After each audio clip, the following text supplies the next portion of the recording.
Our last talk today is by Peter Singer, and it's going to be called Mixing It Up, Galen on Elements, Qualities, Matter, and His Predecessors. Peter Singer is an honorary research, currently, he's had many important posts, but he's currently an honorary research fellow at Birkbeck, University of London. He works on the intersection of ancient medicine and philosophy, and especially in Galen. And his books include the inaugural volumes of the new Cambridge Galen translation series, which is a fantastic project, I think. Galen's collected psychological writings and the De Temperamentis, I think some of which we're going to hear from. And also a co-edited volume on mental illness in ancient medicine. He's currently completing a book on ancient perceptions of time, but we don't have time to go into it. So thank you very much, Peter. Over to, I can't see you. Anyhow, over to you. Thank you very much, Charles, and thank you, Nicola, for the invitation. It's great to be participating in this project. I'm going to attempt to share my screen. I hope that works. Yes, tell me if this doesn't work. Now, I should mention also that unlike my colleagues, I haven't got nice slides for you. I should also mention that I'm quite text heavy in this presentation. So although the handout, which I hope you've received separately, is the same as this document I'm going to be scrolling through as I talk, in place of a proper, PowerPoint and nice slides. But it would probably be helpful if you have access to that handout separately, rather than relying on my scrolling through it, because I will be sometimes referring forwards and backwards a bit as I go through. So, right, mixing it up, Galen on the elements, qualities, prime matter, and his predecessors. I hope my title is fairly self-explanatory. I'm focusing on Galen's fundamental element theory and how this relates to the notion of matter.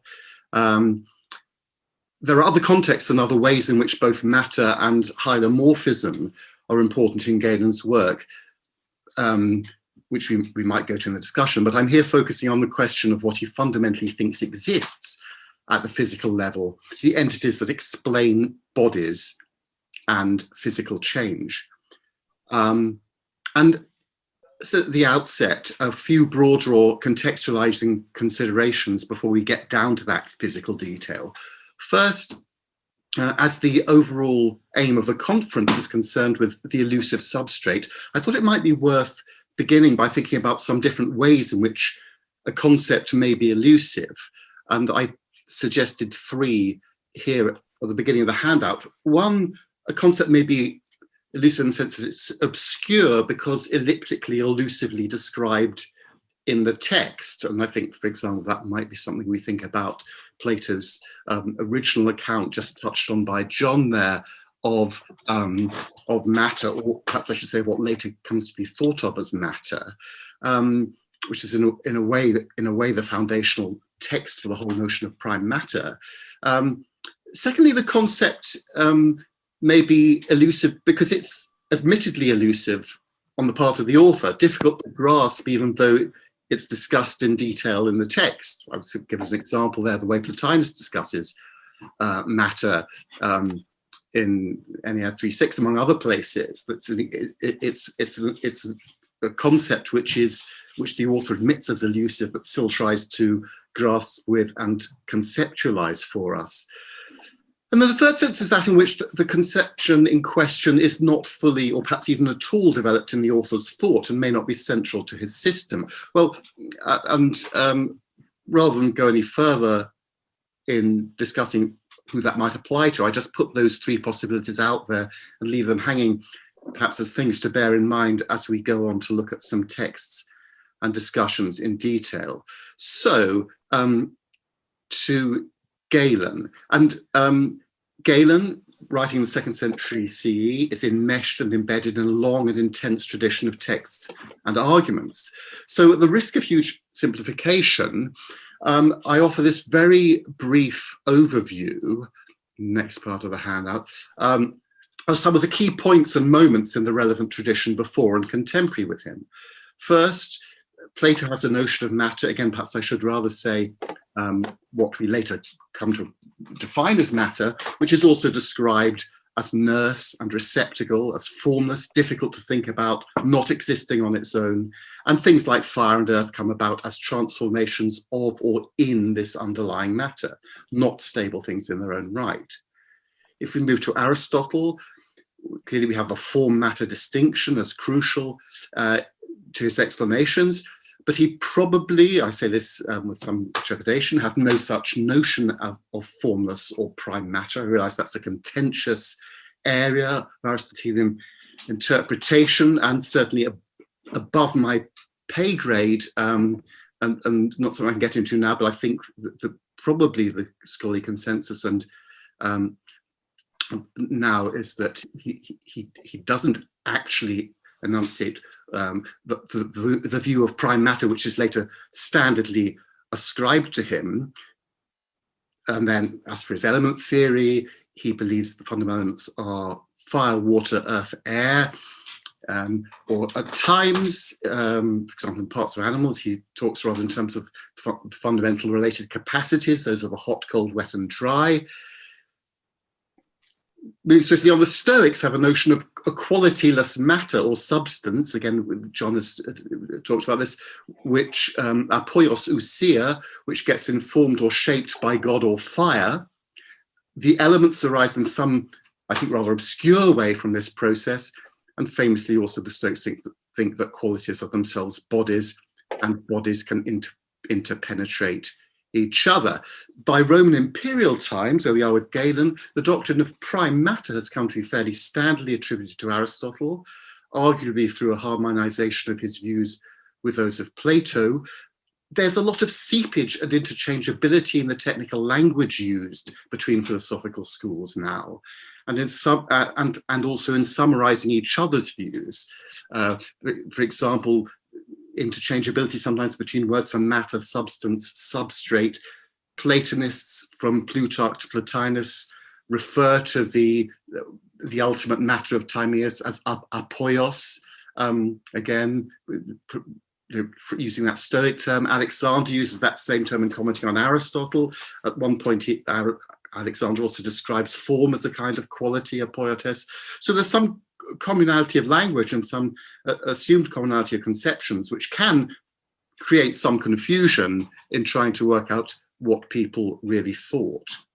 So that's a very a brief summary of a complicated situation. And finally, in this preamble, I want to say a few important contextualizing remarks about the Galenic texts, as it were, things to be borne in mind before approaching them. First, Galen is a physician. He's steeped in philosophical texts and arguments, but there are strong limits, and limits which he explicitly insists on at times, to his concern with metaphysical or even foundational physical questions. Secondly, he is a syncretist of some sort. He elides the differences in language and philosophical concept between authors whom he takes to be broadly on his side. And this, again, is rather crucial, both for doxography and interpretation. It's problematic, but in some way crucial, this form of elision. Thirdly, he's a polemicist and an exegete. Those two things together are crucial. For example, the three texts on element theory which are most fundamental to his views, the ones I'll talk about most today, are aimed either at refuting rival views or at proving the alignment of his own views with the tradition, especially the works of Hippocrates, and that's the three works mentioned there. And so the combination of exegetical motivation and polemical motivation leads to considerable problems and confusions, potentially. Fourthly, and lastly, Galen is a self-styled Hippocratic. He's concerned to prove that Hippocrates, particularly Hippocrates in the text called The Nature of the Human Being, or the Nature of Man, Natom, We've got to do something with all this. I'm hearing a little background noise, so I don't know if it's someone unmuted or someone trying to tell me they can't hear me. If it's the latter, let me know. Go ahead, Peter. Yeah, I was. Okay, I hope we're okay. Yes, Galen the Hippocratic, constantly concerned to claim, however tendentiously, that his own views are consistent with those of Hippocrates, especially Hippocrates in Nat Hom, as we'll now call it. Two problems, by the way, for this last project summarized of D. First, in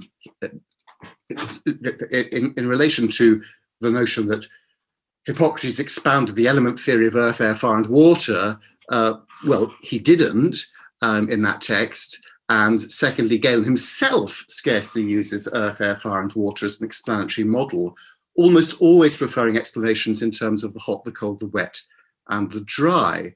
Now, that is a puzzling combination of things, the fact that Galen insists on that interpretation in terms of earth, air, fire, and water in that text, and then actually, in spite of it, which is a tendentious interpretation, and then further doesn't actually use earth, air, fire, and water to any significant extent in his own physical explanations. But I can't take that point further now.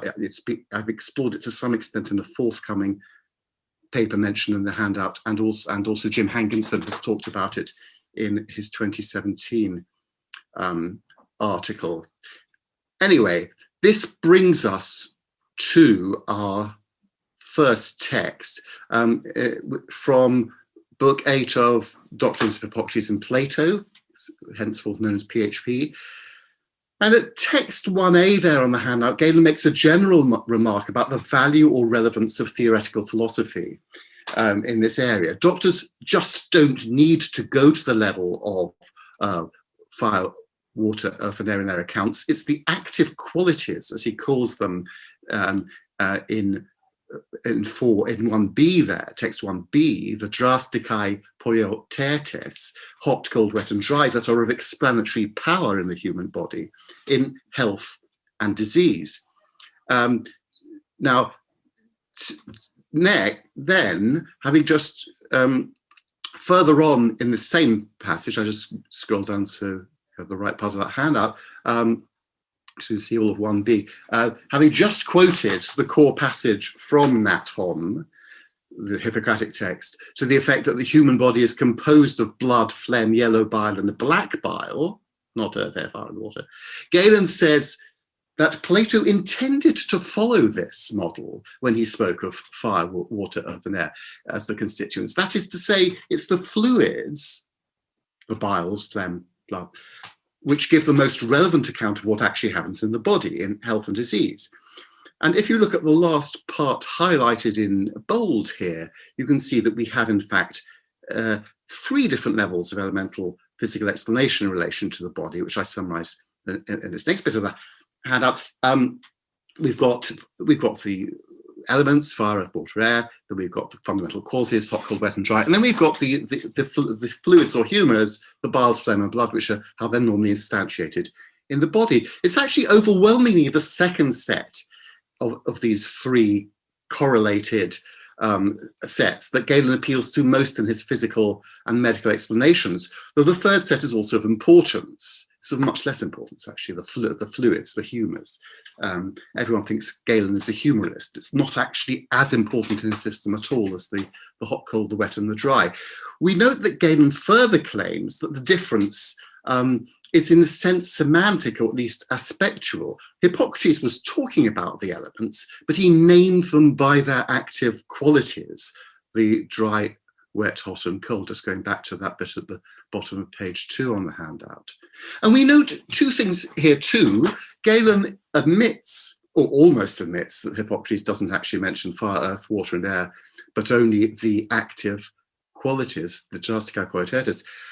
And secondly, that in Galen's schema at this point, it seems that each of these elements corresponds to two, each of the elements, fire, earth, air, water, seems to correspond to two such qualities. Fire is hot and dry, earth is cold and dry, etc. But we'll come back to that point later.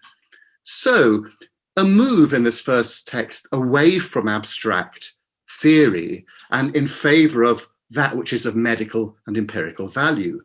But having talked about the unimportance of fundamental element theory, here we get, in our next text and elsewhere, points where Galen regards it as actually extremely important to get clear the distinction between elements, qualities, and other fundamental concepts, and to get it right about what those elements actually are. So here in text 2, Galen is using exegesis of this Hippocratic text, again, Nat Hom, to prove that monists are wrong, and by extension, the four-element theory is correct. Taking as a starting point a remark about melissus, which happened to come up in the Hippocratic text, he proceeds to elaborate the distinction between element, substrate, and principle. By the way, I'm not commenting here on the validity or not of Galen's exegesis, either of melissus or Hippocrates. That's a whole other discussion. But what emerges from Galen's account here is a picture in which a qualityless or unformed substrate, and Galen here uses again that Stoic term apoios, just I can scroll to where that comes at the end of the that bit of a handout there.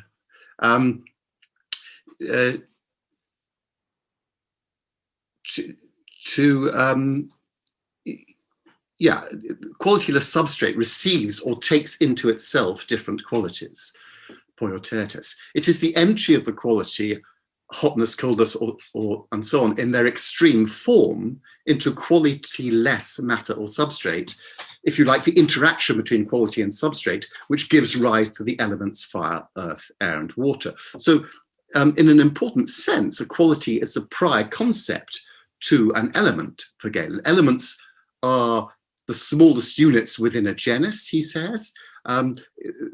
They are also the minimal things into which something can be actually physically separated. But qualities, which alongside the substrate constitute the principles, so the principles, the archai, are the four fundamental active qualities, hot, cold, wet, and dry, plus the underlying matter or substrate. These are the things, these five principles exist at a more fundamental level of analysis. These are the truly ultimate elements into which physical bodies can be analysed or separated, even though such separation is purely conceptual. You don't get the substrate on its own. You don't get the qualities on their own. We may compare this discussion here with some passages from another text, Mixtures de Temperamentis. It's noteworthy here again that just 3 short extracts there at text 3 on the handout. It's noteworthy that Galen has little practical use for the concepts of the elements fire, earth, air, and water themselves, as I've said already, although he mentions them in the passages I've quoted here. Throughout Mixtures, the analysis is almost entirely in terms of how the fundamental qualities, the hot, cold, wet, dry, or alternatively hotness, coldness, wetness, and dryness. You can use these. You could use either the neuter singular of the adjective used as a used substantively, or you can use thermotes, sucrotes, etc. Again, explicitly presents these as synonymous usages. How these interact in the creation of a mixture. Note how in 3b there, he says that such a quality has a specific nature of its own, separate from the body which receives it. Again, a conceptual separability. Concern with substrate or underlying matter, however, is almost wholly absent from this text. There is one mention passing of koine hule in this sense as representing a possible level of abstract analysis. But in this work, Mixtures, his main discussion of mixture in the biological world, both the elements and the underlying matter or substrate are concepts which he has very little use for. An intriguing question emerges here. In many ways, as scholars have discussed, including Hankinson, Kupreva, David Leith, Galen's element theory looks fundamentally Aristotelian. At the same time, we have seen his use of Stoic terminology, for example, apoios, the qualityless for the underlying matter. Moreover, his fundamental scheme, whereby active qualities, drastic apoiotetes, take center stage, arguably has Stoic echoes. incidentally, in one way, he certainly departs from both Aristotelian and Stoic element theory. That's something which Hankinson has noted.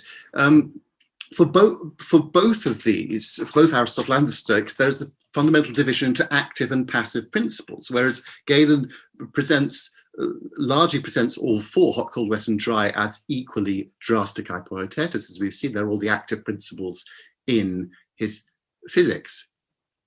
Let's look at this a little bit further. On the Stoic model, in my very primitive diagram on the handout, each of the four elements is associated with the extreme of one fundamental quality, hot, cold, wet, dry, acting upon otherwise unqualified matter. Fire is the hot one, water the moist, etc. Now, is this what Galen thinks too? We already saw in text 1, if you fancy scrolling back to that it seemed to be there seemed to be a clear correlation of each element with two fundamental qualities, which is basically the Aristotelian scheme, the one on the left on the handout there. Is Galen, however, now suggesting that each element corresponds to one quality in its extreme form, not two? You could certainly read text 3a as suggesting that, just reminding you of that there. Indeed, it would be surely the obvious way to read it. And if you turn back to text 2, I won't keep scrolling backwards and forwards, we can have a look at it again if you want to. If you turn back to text 2 and look at the last two bits highlighted in bold in that text, again, just one quality is mentioned, in each case as corresponding to the engendering of each element. By the way, there's also some confusion in the manuscript tradition there as to which single element is in play each time, as I've recorded briefly in the 2 footnotes.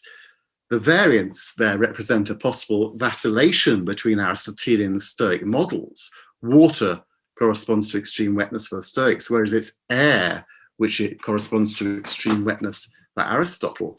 Without suggesting that either of those footnote variants be adopted, I do suggest that the confusion in the manuscript tradition there is at least a highly understandable one, given Galen's vacillation, or at least evasiveness, in this area. Okay, let's turn then to text 4, another statement of the importance of element theory by Galen. And elements, according to Hippocrates, is, alongside the text we looked at earlier, the commentary on Nat Hom, Galen's other most dedicated discussion of the his abstract theory of elements and of their relationship to matter. Now, the context of this text is Galen's polemic against the pneumatist doctor Athenaeus of Attalea, possibly not the most familiar name to the audience. Athenaeus is known as the founder of the pneumatist school, and which itself was thought to be fundamentally indebted to Stoicism. But the main point to which Galen objects is that someone could accept the existence of the qualities, hotness, coldness, etc., and regard them as in some sense crucial or elemental in the human body, but stop short of accepting the elements fire, water, earth, air as elements. So to take here 4b on the handout first, an element comes about through the entry, this scheme we've seen before, the entry of an extreme of a quality into the matter which underlies all the elements and is without qualities. We saw something very similar a little earlier.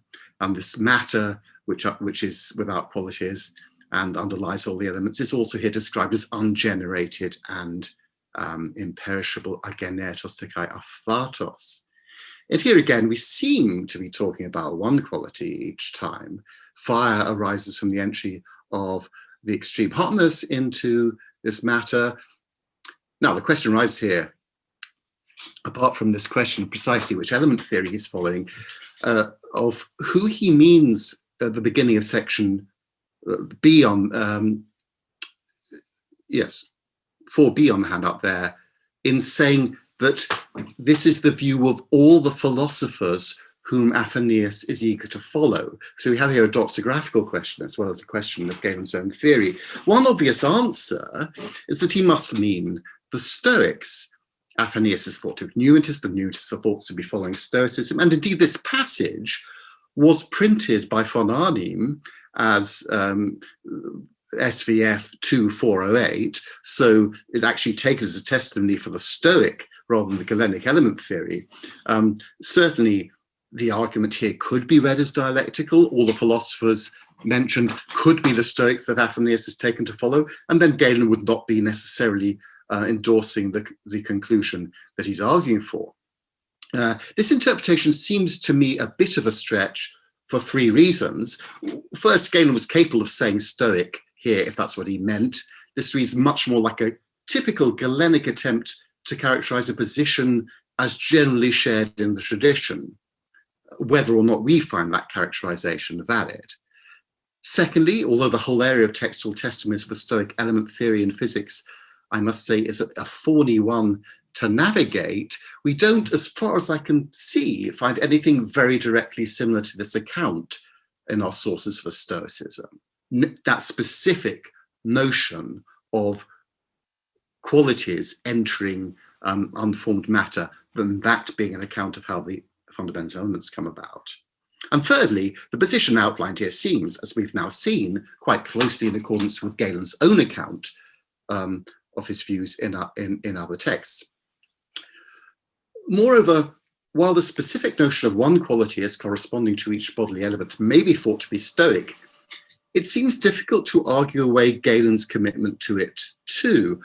After all, the identification of one quality in its unmixed, uncombined form, as mentioned in the text, is central to his epistemological argument in this passage of text. That is to say, what he's arguing is, it's the fact that you are empirically aware when faced with fire, that you're encountering something which instantiates a quality in this extreme form, that provides the basis for adopting the fire, water, earth, air theory, rather than just stopping with the idea of hot, cold, wet, dry.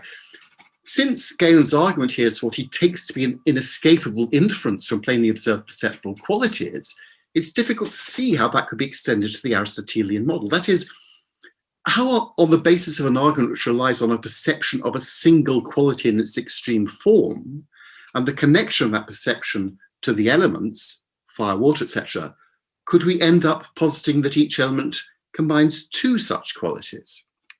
How, indeed, on the argument being advanced here, would an element so conceived actually count as being elemental? Moreover, it's difficult to see how such a model is reconcilable with Galen's repeated claim precisely that each quality is instantiated in the element in uncombined and unmixed form. If two qualities are present in a body, does that not entail a mixture, a crasis, rather than the uncombined, unmixed form? And finally, in a way which seems even more fatal for Galen's consistent adoption of an Aristotelian position, in 4a, he presents water as an extreme of wetness. Indeed, he suggests there, second passage in bold there in 4a, that it would be utterly stupid to say anything else. Well, you may well say so too. We might think, of course, that water is pretty damn wet. But remember that for Aristotle, it is air, not water, which is at the extreme of wetness, as indeed we saw was the case for Galen already in text 2. Well, at least for the version of the text printed by Johannes Maywald in text 2, although we now begin to see a little more clearly why an alternative version might have crept into that text, whether that alternative version was due to Galen's own vacillation when writing it, or to the understandable difficulties of scribes in remembering precisely what the Galenic scheme was supposed to be. The fact that Galen is aiming to be broadly Aristotelian as element theory, and that I'm not just creating these problems, is evidenced, amongst others, by text 5, which we're coming towards the end of the texts you'll be relieved to know, again from HNH. For here, in the last bit highlighted, it is indeed air that manifests extreme wetness and water extreme cold. And indeed, as we see both in the first bit highlighted in text 4, in other words, this is the Aristotelian scheme, and as we saw right back in text 1b, On several occasions, Galen does also present each element as representing two qualities, not one. Again, it corresponds with the Aristotelian scheme, not the Stoic one. Well, I retreat from those complexities and move towards a conclusion. There are evasions and apparent vacillations. Our key positive finding, however, is that Galen conceives of qualities and not elements as fundamental, and this in spite of his insistence on the importance of the elements in certain particular argumentative contexts. The emphasis on the fundamental role of the qualities is such indeed that, again, in text 5, this time in the first part, he sometimes speaks of the qualities as in fact the elements of everything, here forgetting his earlier qualms about the proper distinction and proper definitions of element and quality. Yet this less technically precise usage we see here does seem in a sense to represent his true view. The tensions we have been considering are in a way summarized in our penultimate text, number 6. Here again, Galen wants to suggest that the distinction between qualities and elements is, if you like, semantic or perhaps better, aspectual. We can name the elements using the words for qualities, and Hippocrates often does this. Yet it is the elements, the substances, he calls them, which actually have physical existence, which return to their own nature on death and decomposition of a body, even though it is the qualities that are given explanatory power in Galen's physics, and which alongside unformed matter constitute the fundamental archai, the principles. But they have no independent existence. I note finally that this fundamental commitment to the role of qualities alongside matter as the basic archai, so qualities plus huler or substrate are the 5 basic archai, is developed in a slightly different technical terminology elsewhere, as we see in the 2 brief texts at number 7.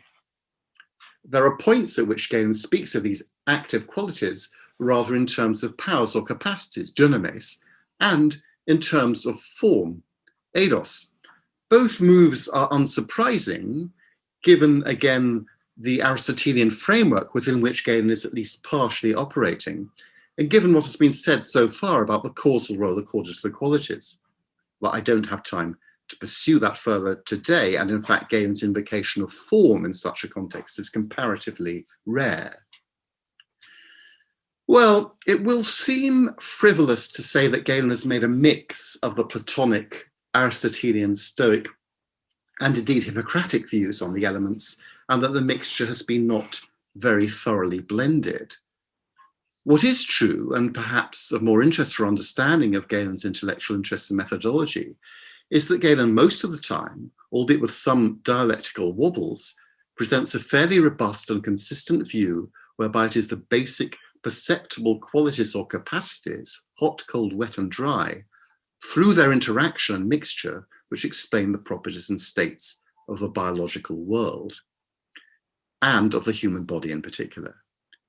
And that he thinks that they do this by first of all entering into unformed or qualityless matter. As not infrequently with Galen, it is quite extraordinary on close inspection how slippery, indeed how elusive, this famously dogmatic, argumentative, and massively influential thinker is on certain apparently crucial points of conceptual detail.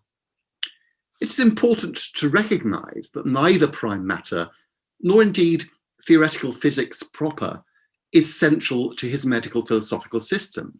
Rather, they are pursued briefly in particular polemical and exegetical contexts. But it's also true that his identification of the active qualities and the material substrate as the 5 fundamental archive of change in the universe gives that unformed matter a central role in his system, at least in theory. Thank you